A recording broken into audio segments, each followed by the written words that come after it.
Mr. Bazan or Mr. McKay? Mr. Bazan. Okay, the floor is yours, sir, for 5 minutes.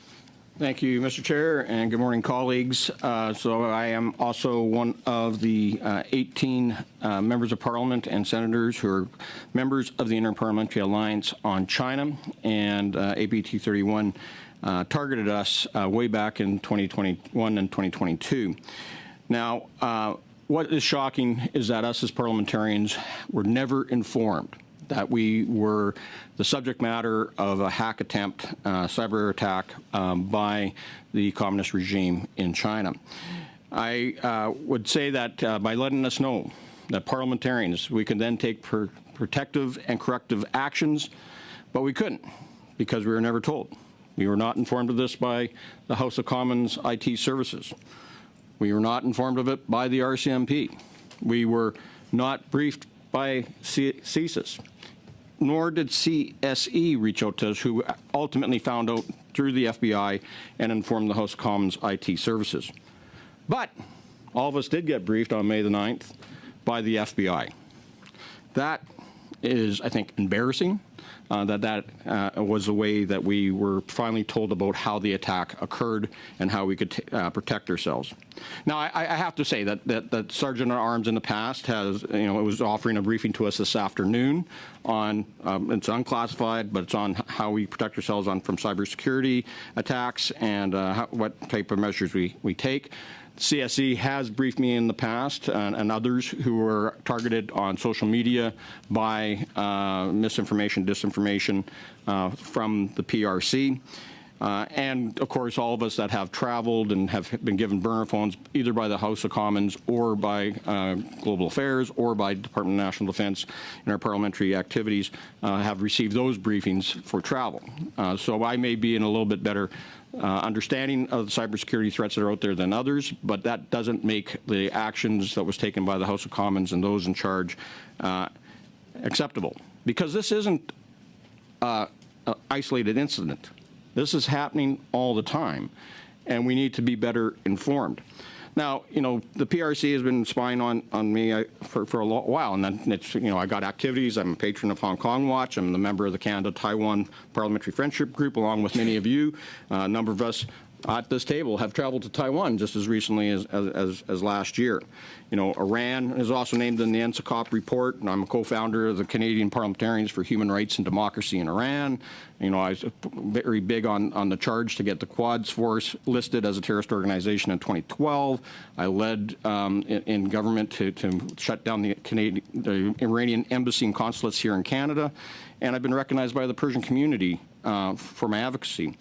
And, of course, the Russian Federation has been targeting me on social media, with trolls, not with bots, for a long time. I was one of the first group of 13 that was banned from Russia back in 2014.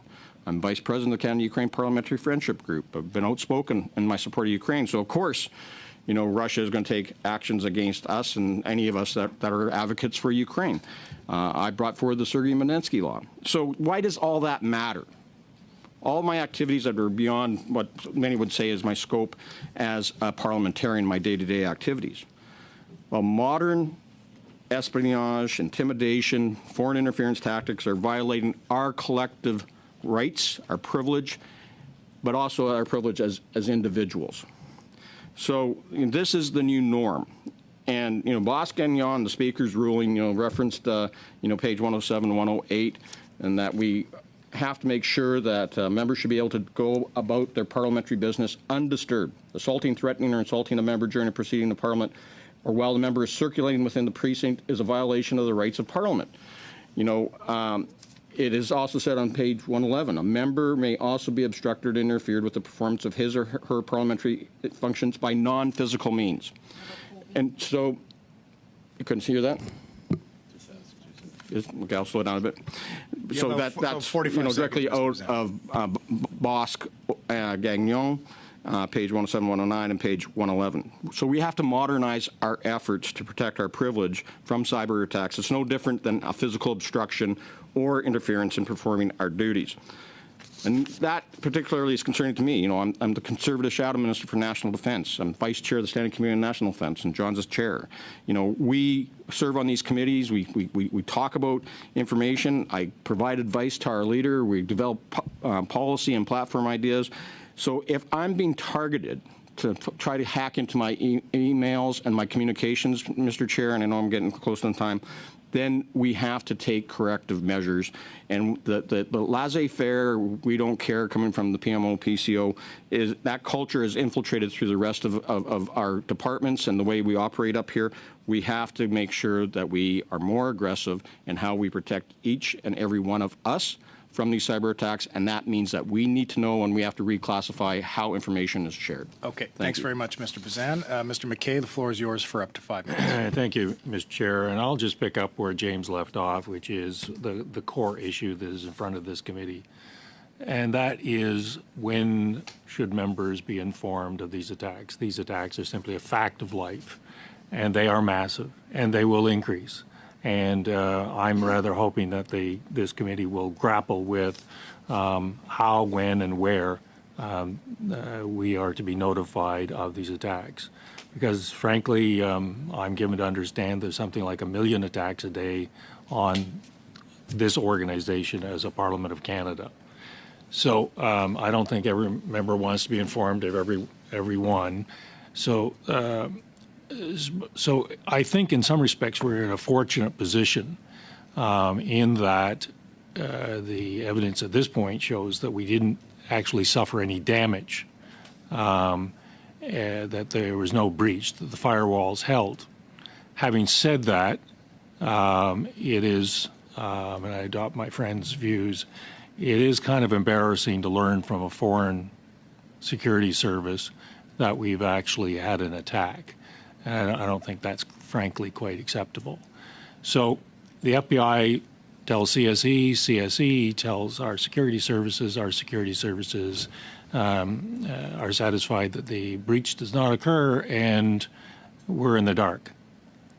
And we're in the dark for 2 years, and we only find out about these attacks by virtue of an unsealing of a FBI document. When we were briefed by the FBI, the representative of the FBI told us that they felt, I think he used the word outgunned, 50 to 1, that these attacks are massive, and the FBI itself feels overwhelmed. So this committee needs, in my view, to start wrestling with our protocols. Clearly, the current protocols are not acceptable. For 2 years, the three of us, plus all of our other colleagues, were quite vulnerable. And you'll have to excuse me while I hang up on my wife. That's not a good thing to do. Yeah. Sounds like That's right. That sounds like a point of her privilege, Mr. McKay, but continue. That's the only privilege I care about. Yes. Yes. No, dear. Yeah. Not by much, though. So I'm rather hoping that this committee actually gets to the nub of it. I'm not interested in the blame game. I'm not interested in we should have done this or this done that. Protocols need to be established. And because everyone at this table and every one of our colleagues is vulnerable.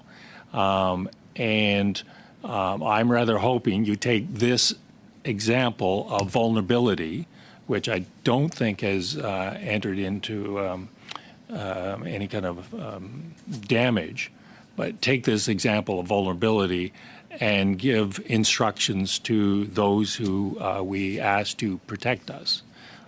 We are all engaged. And I adopt James's view that we are all engaged in multiple activities which create a vulnerability and is within our purview as members of Parliament, our privileges as member of Parliament. So I support Garnett's motion, but I do want this committee to focus on the protocols that would be appropriate. Thank you. Thank you very much, Mr. McKay.